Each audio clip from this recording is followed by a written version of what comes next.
Good day, everyone. My name is Carlo Quite, and we were going to talk about the pest control types of pesticide and program. And I am second year Bachelor of Science in Hospitality Management. We have a learning objectives. Students are expected to be familiar with the different pests in the hotel. Student will be able to understand the different types of pesticides.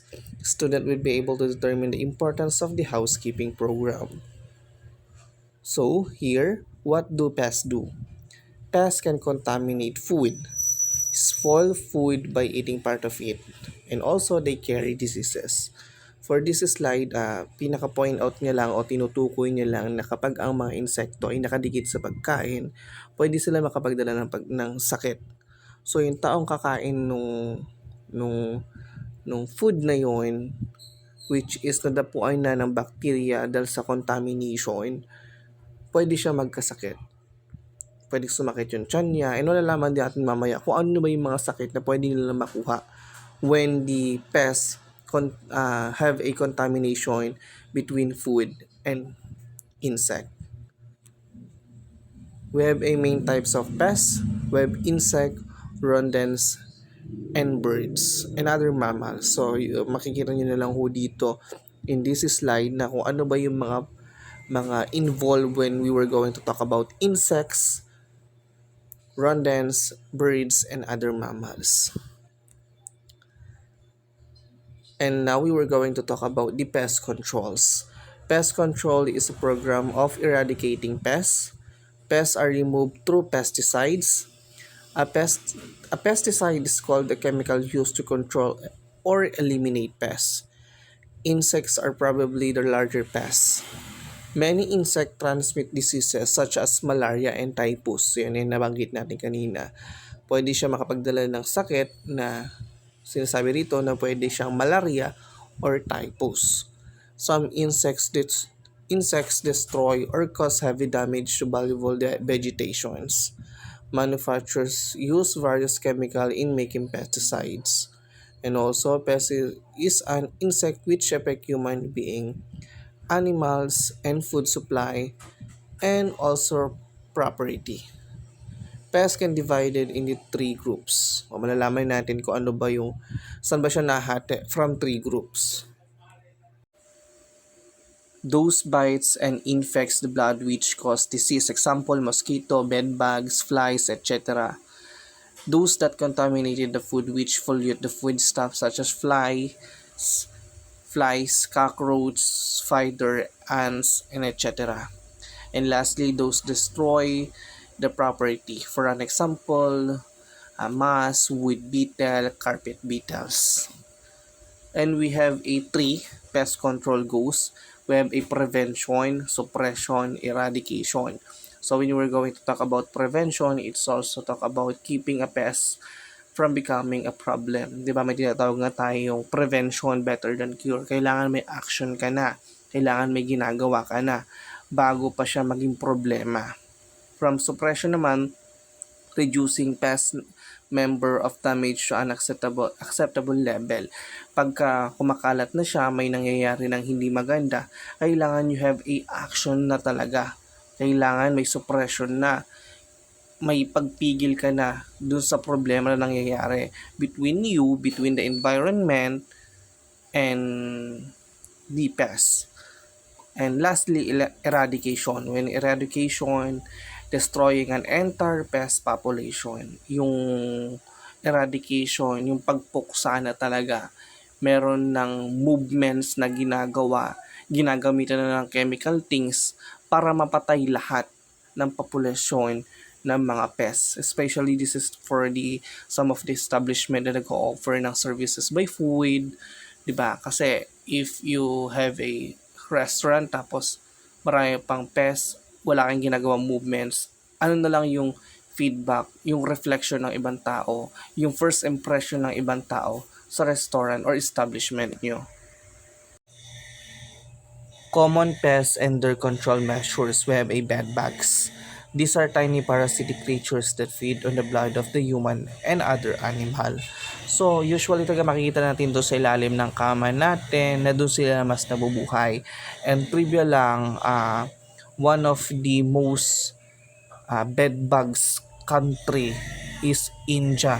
Talagang sobrang dami do, from urban to rural areas, talagang napakarami, and the government of the India gumagawa na ng paraan o na paano ba nila mape-prevent yung problema na yon, kasi nakakapagdala na rin siya ng sakit, and yung mga tao doon hindi nakakatulog ng maayos kasi nabanggit dito na kaya nilang sumipsip ng dugo ng tao at ng mga hayop, di ba? Tagang mahirap pagka you have a bed bugs in your bed. For the control measure, pouring boiling water into the crevices is a temporary solution to get rid of the bed bugs.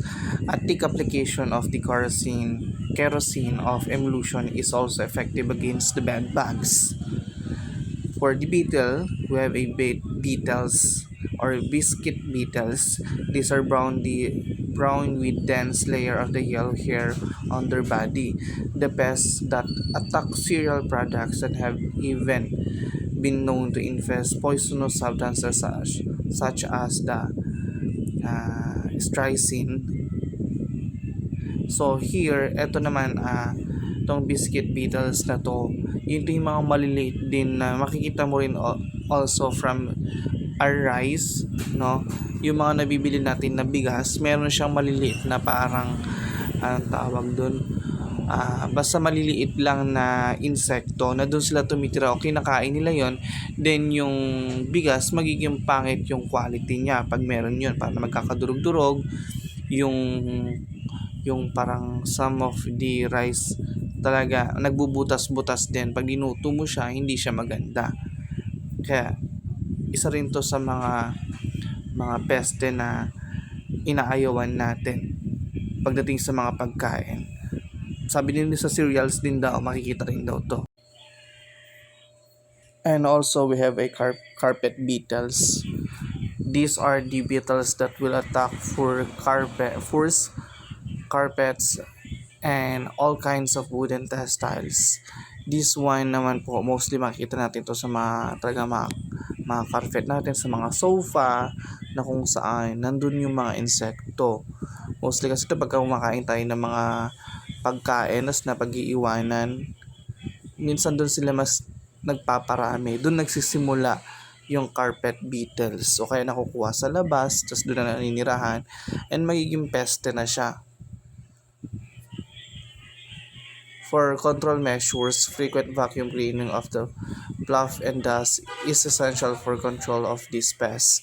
Diba? Pag we have some of the cleaning tools, pwede natin siyang i-vacuum para makuha yung mga pests na yan. Kailangan din kasi siya maagapan bago pa sila magparami, bago pa yung populasyon nila talagang maging huge at mas kumalat pa sa buong bahay nyo.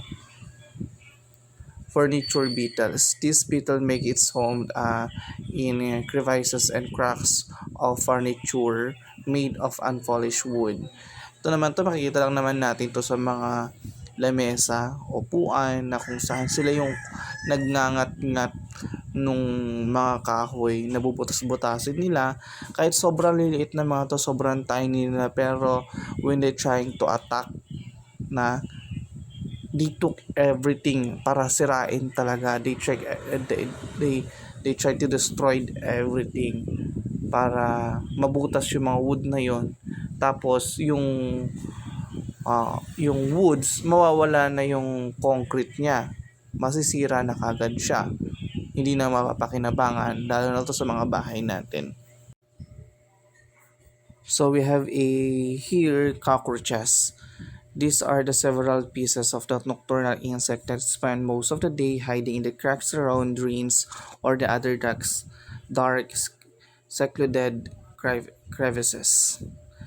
To make it sure, the information here, yung mga cockroaches daw ho, kaya daw makapagparami kahit by that day, every succeeding days, mas dumadami pa sila, kaya pa nilang mas magparami, no?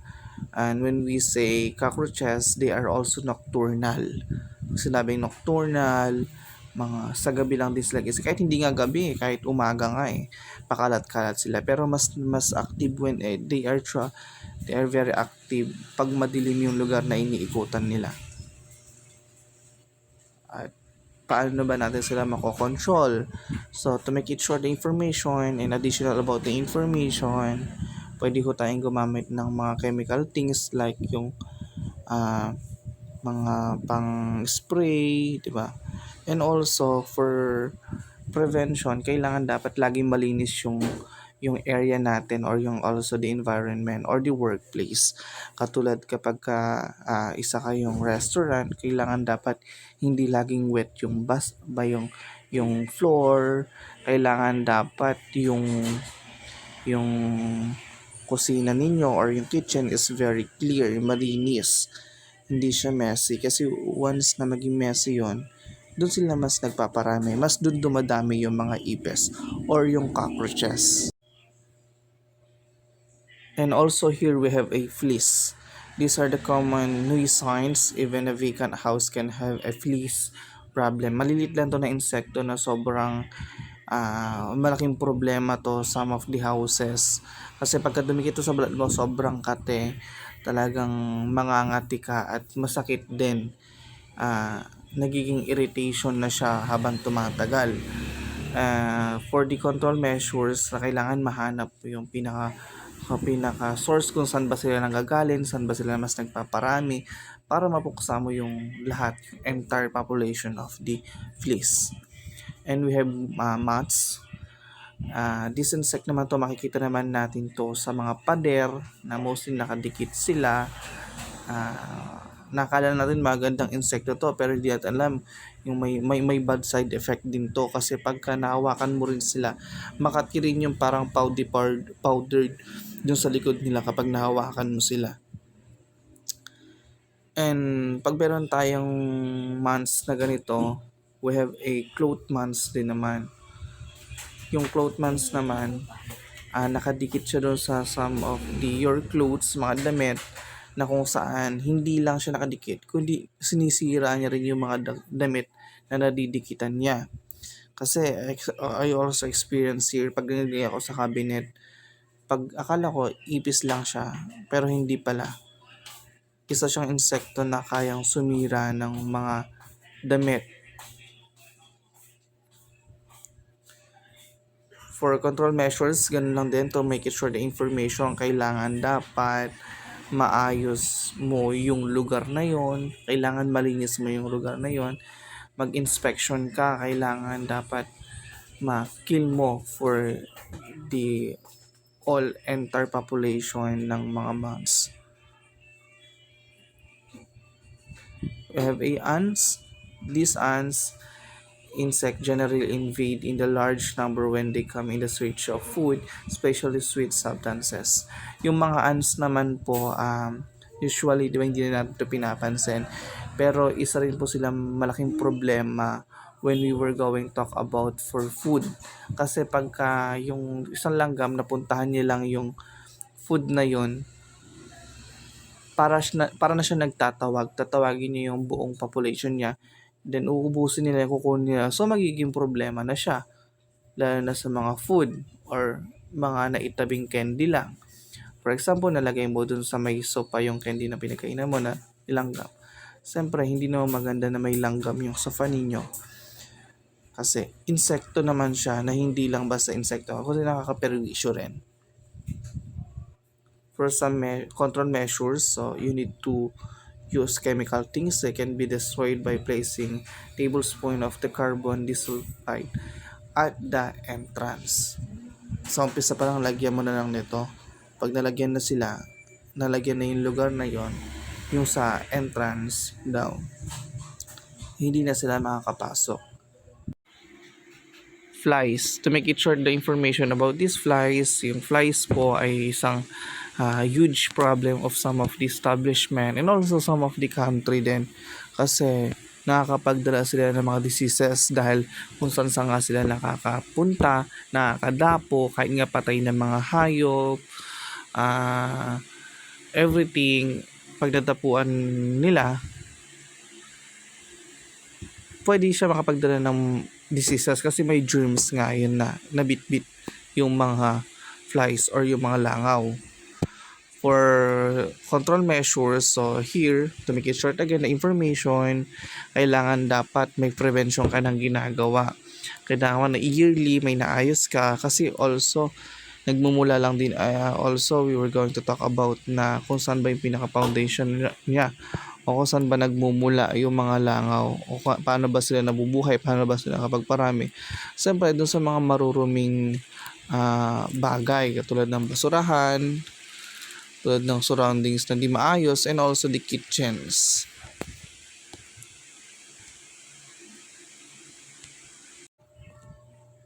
And we have also mosquito. Basically, to make it short again, this information, yung mosquito o yung lamok na tinatawag natin ay malaking problema rin siya when it comes in diseases.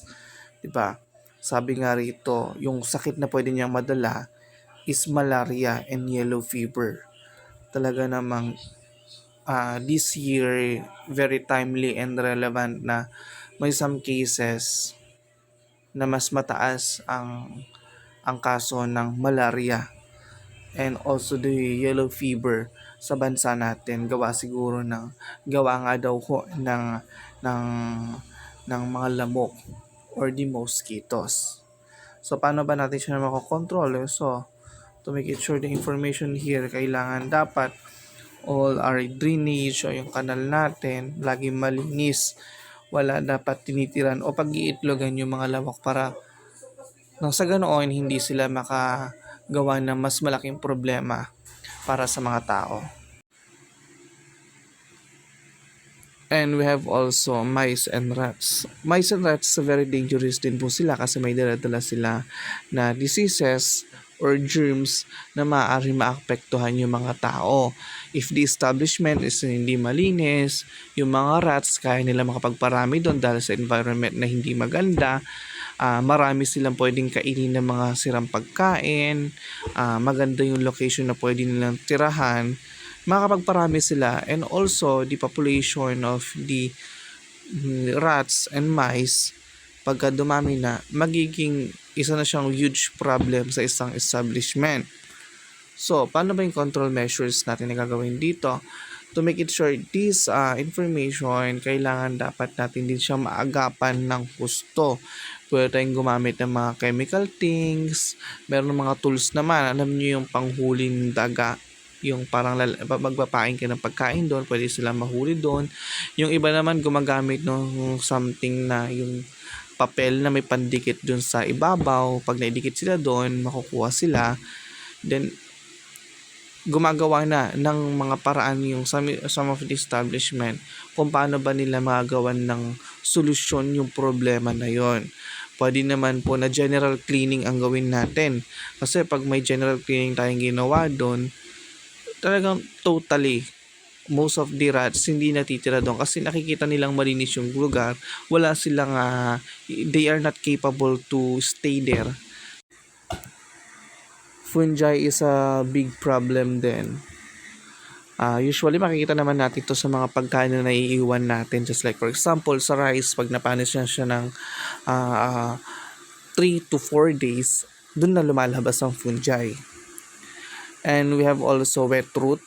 Makikita natin yung wet root sa mga lugar na kung saan mas laging basa, laging binabasa. For example, sa kitchens, bathroom, lalo na pagka yung kitchen mo, yung bathroom mo is gawa sa kahoy, yung maliit na wet root na yon, nagpaparami siya. So, yung konkreto ng kahoy, nawawala. Yung ability ng kahoy na tumayo, na tayo lang doon, ay konti-konti nang nasisira kasi dahil gawain ng wet root.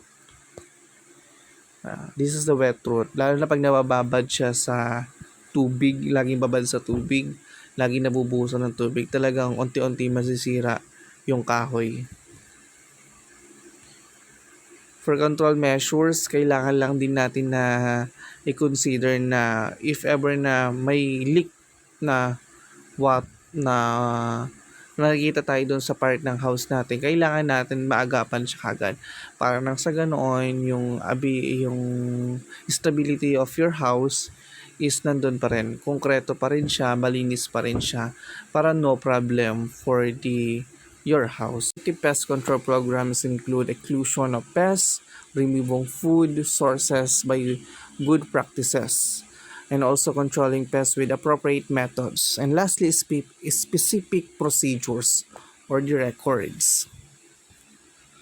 For the pest exclusion, we have a keep doors closed, keep windows clean, screen air inlets, use air curtains, nettings, eliminate cracks.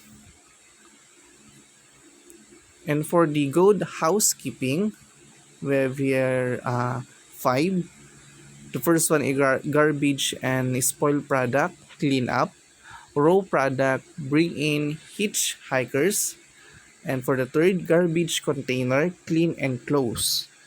Fourth, building perimeter, remove vegetation, clean slope away from the building.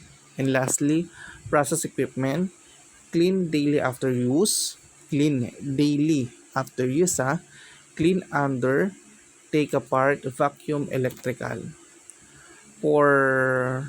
For pest infestation checks, we have a 3, watch droppings, watch for product or container damage, note presence of dead pests. And captured of destruction, we have a 3, attraction, define, confine, kill the pest. For the trap works by attraction the pest. Kailangan ma-attract natin yung mga pest para mapuksa sila. Pag na-attract natin sila, pwede natin silang doon. Yun, patayin, gano'n. Confine the pest. Pwede sila gumamit ng mga bagay na pwede silang makuha o mahuli. Kill the pest, yung pagpatay na o pagpuksa dun sa mga pesticides. Rodent controls. Use of base station traps most common. Place trap inside the production areas. Streaky pads for small rodents. Check and empty weekly. And bait station is not food areas. Use of raw baits only. Place in secure the station. Seal, lock, and trap. Seal, lock, strap. Bird control. Eliminate routes or nesting sites. Minimize food sources outside of buildings. Yan, yung sa mga ibon naman yan. Para hindi nila tinitiran yung labas ng bahay ninyo. Kasi mostly ito sa mga hole, yung labasan ng tubig ng pagka umuulan, ganon. Landscape plants can be attractive. And also the garbage. Use netting or screen under eaves or construction open to outside. Insect control, we have a physical and chemical. For physical, UV light attracts insect. Mount at right height location. Charged electrical grid kill insect. Streaky pads hold insect after impact. For the chemical, handle in pesticide with care. Use only approved by the chemicals. Don't contaminate food. Use correct methods to target pests. Working with the contractors. Napaka-importante nito. Please take note. Pest control personnel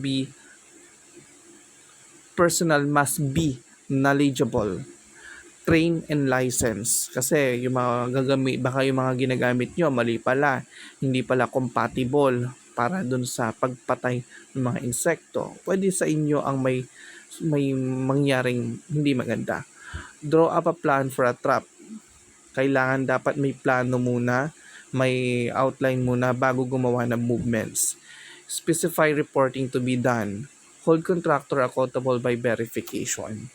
Employees and pest control. Don't leave garbage lying around. Replace traps that out of the place. Place your lunches in the designated areas only.